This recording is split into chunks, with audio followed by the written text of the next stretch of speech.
سہیل بن عمر، آپ کو پتہ ہے مسلمانوں کے ساتھ جب تک اسلام قبول نہیں تھا کیا شدید ترین نقصان پہنچایا تھا، شدید ترین، حتیٰ کہ ایک غزوے میں جب گرفتار ہو کے آئے تھے،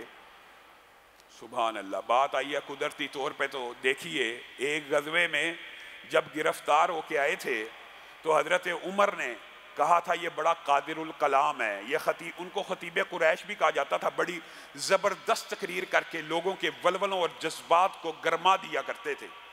حضرت عمر نے اس وقت رسول اللہ سے یہ مطالبہ کیا تھا، یہ بھی دیکھا کہ احد میں رسول اللہ صلی اللہ علیہ وسلم کے دندان مبارک شہید ہو گئے ہیں، اور اس بات کو بھی مد نظر رکھتے ہوئے کہ یہ بہت بڑا خطیب ہے اور قریشیوں کا بہت بڑا سردار ہے، حضرت عمر نے نبی کریم کے پاس آ کے سفارش کی تھی، اے اللہ کے رسول آپ حکم دیں یہ جو سہیل بن عمر ہے نا، اس کے اوپر والے 2 دانت نکال دیے جائیں، اس کے اوپر والے 2 دانت نکال دیے جائیں، زبان دانتوں کو نہیں لگے گی، لکنت پیدا ہو جائے گی، تقریر کی خطابت کی ساری صلاحیت چھن جائے گی، اسلام کے خلاف جو زبان چلاتا ہے وہ ساری کی ساری ختم ہو جائے گی۔ اس وقت جو رسول اللہ نے الفاظ کہے تھے، ہم چہروں کو نہیں بگاڑا کرتے، ہم مصلح نہیں کرتے، ہم کسی کو زندگی میں ایسی اذیت نہیں پہنچاتے کہ اس کی شکل بگڑ جائے، اس کا روپ بگڑ جائے۔ جب حضرت عمر نے اصرار کیا، ابھی سہیل بن عمر نے اسلام قبول نہیں تھا کیا ہوا، جب اصرار کیا تو رسول اللہ صلی اللہ علیہ وسلم نے حضرت عمر کو یہ بات کہی تھی، عمر جس کے دانت توڑنے کی بات کرتا ہے نا، ایک دن آئے گا، ایک دن آئے گا، یہ ایسی تقریر کرے گا کہ تیرا دل اس کی تقریر سے راضی ہو جائے گا۔ ابھی اسلام قبول نہیں کیا، اور حجیت حدیث کی یہ کتنی بڑی دلیل ہے، یہ بات آپ کو میں بعد میں بتلاؤں گا کہ وہ تقریر کیا تھی۔ سہیل بن عمر صلح حدیبیہ میں آپ کو سارے معاملے کا پتہ ہے، جب آئے، پہلے آئے تھے مختلف لوگ مطالعہ کرنے، انشاءاللہ سیرت میں یہ باب پڑھیں گے، جب سہیل آئے تو رسول اللہ نے کہا سہیل آ گیا، معاملہ سہل ہو گیا، آسان ہو گیا، اور جب لکھا نبی کریم صلی اللہ علیہ وسلم نے اپنا نام، تو آگے لکھا ہوا تھا محمد رسول اللہ، حضرت علی لکھنے والے تھے۔ سہیل نے آگے کہا اگر آپ کو رسول اللہ ہی مانتے ہوتے تو جھگڑا کس بات کا تھا، یہ رسول اللہ کاٹیے، یہ معاہدہ محمد بن عبداللہ اور قریشیوں کے مابین ہے، آپ نے یہاں پہ کیسے لکھ دیا محمد رسول اللہ؟ نبی کریم صلی اللہ علیہ وسلم مسکرانا شروع ہو گئے اور حضرت علی کو کہنے لگے کاٹ دے، کاٹ دے، جو سہیل کہتا ہے مان لے، کاٹ دے۔ حضرت علی نے کہا اللہ کے رسول میں نے تو لکھ دیا رسول اللہ، یہ نہیں نافرمانی کی وجہ سے، نہیں، ایک عقیدے کا اظہار کر رہے ہیں حضرت علی، ایک اپنے جذبات کا اظہار کر رہے ہیں، کہتے ہیں یہ رسول اللہ تو میں نے لکھ دیا ہے، اب کاٹنے کی جسارت مجھ میں نہیں ہے، آپ کاٹنا چاہتے ہیں تو کاٹ لے، میں نہیں کاٹ سکتا۔ صحابہ کا رسول اللہ صلی اللہ علیہ وسلم کے سیرت پہ، حکموں پہ، قول پہ ایمان تو دور کی بات ہے، صحابہ وہ ہیں جہاں پہ رسول اللہ لکھا ہوا ہے وہ بھی کاٹنا گوارا نہیں کرتے، اور ہم ہیں رسول اللہ کی سنتوں کو روزانہ صبح ذبح کر دیں، کاٹ دیں، گٹر میں بہا دیں، ہمیں کوئی فرق نہیں پڑتا، ہمارے ایمان کہاں ہیں؟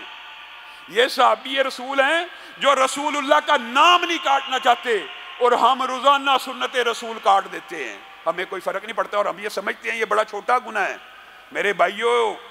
جو گناہ مستقل ہو چاہے چھوٹا ہو، اللہ کے ہاں بہت بڑا ہو جاتا ہے، اس بات کے اوپر بھی توجہ کیجئے۔ رسول اللہ اگر سب سے کائنات کے خوبصورت ہیں، ان جیسا حلیہ بنانے میں آپ کو کیا مسئلہ؟ روزی بند ہو جائے گی،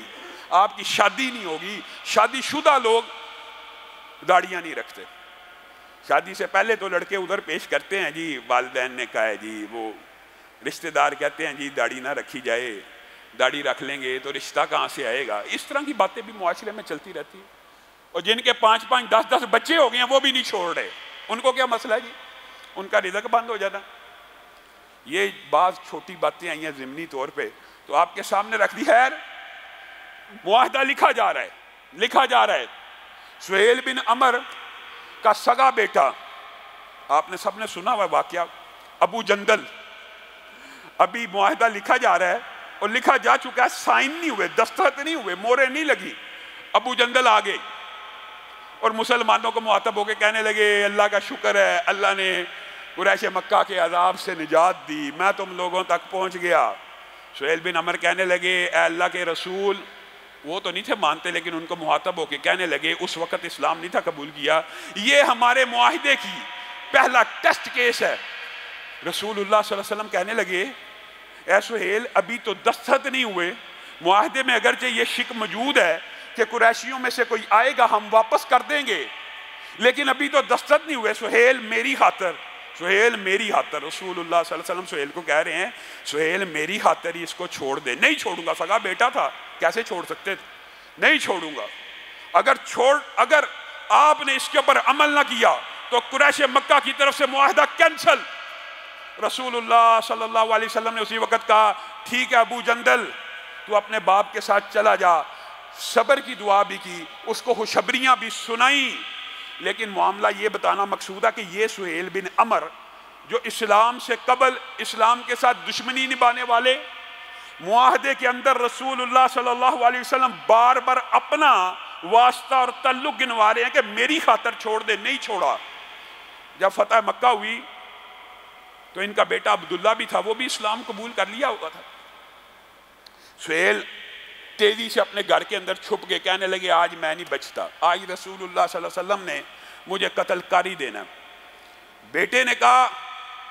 بیٹے سے مشورہ ہوا، بعض روایات کے الفاظ مختلف ہیں، بیٹے کو انہوں نے بھیجا رسول اللہ صلی اللہ علیہ وسلم سے پوچھ لے کہ کیا مجھ جیسے مجرم کو بھی اللہ کے رسول معاف کر دیں گے، امان مل جائے گی، جان خلاصی ہو جائے گی، کیا جان بخشی مل جائے گی؟ عبداللہ رسول اللہ صلی اللہ علیہ وسلم کے پاس آئے، رسول اللہ نے کہا ہر اس بندے کی جان خلاصی کرتا ہوں جو صرف اپنے گھر کا دروازہ بند کر لے، اس کو معاف کیا۔ سہیل نے دروازہ تو بند کر لیا لیکن دل میں کھٹکا تھا کہ کوئی آ جائے گا، حضرت علی نہ آ جائیں، حضرت عمر نہ آ جائیں، میرے تعاقب میں لگے ہوئے ہیں اور مجھے اسلام کا دشمن جانتے ہیں، اندر گھس کے میری جان کو ختم نہ کر دیں۔ رسول اللہ کے پاس پھر بیٹے کو پیغام دے کے بھیجا کہ امان چاہتا ہوں پکی پختہ، حالانکہ رسول اللہ کا یہی کہنا صلی اللہ علیہ وسلم کافی تھا، جس نے گھر کا دروازہ بند کر لیا وہ امان میں آ گیا۔ خیر رسول اللہ کے پاس بیٹے آئے، رسول اللہ نے کہا لے آئیے، ان کو لے آئیے، میرے سامنے پیش کیجئے، میں محمد صلی اللہ علیہ وسلم اپنے ہاتھ سے اس کو امان کا پروانہ جاری کرتا ہوں۔ اور جب سہیل آئے، رسول اللہ صلی اللہ علیہ وسلم نے بیٹھ جائیں یار بیٹھ جائیں، یہ صفوں کا پھلانگنا خطبہ شروع ہو جانے کے بعد صفوں کا کراس کرنا یہ کوئی معقول اور مناسب بات نہیں ہے۔ رسول اللہ صلی اللہ علیہ وسلم نے سہیل کو جب آتے دیکھا تو اپنے ساتھیوں کے جذبات کا پتہ تھا کہ ایک عرصہ سے انتقام کی ظاہر ایک فطری کیفیت ہوتی ہے، اپنے ساتھیوں کو ڈانٹتے ہوئے کہنے لگے خبردار خبردار، کسی نے سہیل کی طرف آنکھ اٹھا کر بھی دیکھا اور اس کو گھورنے کی کوشش بھی کی، یہ رسول اللہ صلی اللہ علیہ وسلم کا اخلاق ہے۔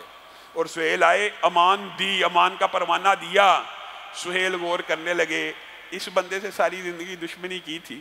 اس بندے کے خلاف جنگیں لڑی تھی، چند دن گزرے، پہلے بھی آپ کے سامنے رکھا، امان کا مطلب یہ نہیں تھا کہ اسلام قبول کرو تو جان خلاصی۔ رسول اللہ نے اپنے دشمنوں کو اسلام قبول کیے بغیر امان دی، سہیل بن عمر کو بھی امان دی، صرف چند دن نہیں تھے گزرے، اسلام کو قبول کر لیا۔ اور آئیے اس واقعے کی طرف، اگرچہ تاریخی روایات میں بعض اشکال موجود ہوتے ہیں۔ سندل رسول اللہ صلی اللہ علیہ وسلم نے جو بات کہی تھی نا، ایک وقت آئے گا اے عمر تو سہیل کی تقریر سے راضی ہو جائے گا، تو وہ واقعہ کیا تھا یہ بات بھی یاد رکھیے۔ رسول اللہ صلی اللہ علیہ وسلم کا جس دن انتقال ہوا تھا نا،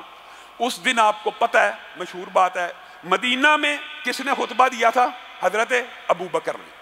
اور کتنا عظیم الشان خطبہ دیا تھا، اس کو دہرانے کی آج ضرورت نہیں، جب سیرت میں پہنچیں گے یہ بات بیان کریں گے۔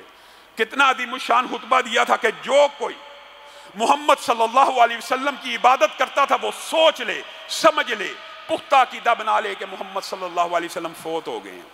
اور جو کوئی اللہ کی عبادت کرتا ہے تو اللہ تو ہمیشہ رہنے والا ہے، اور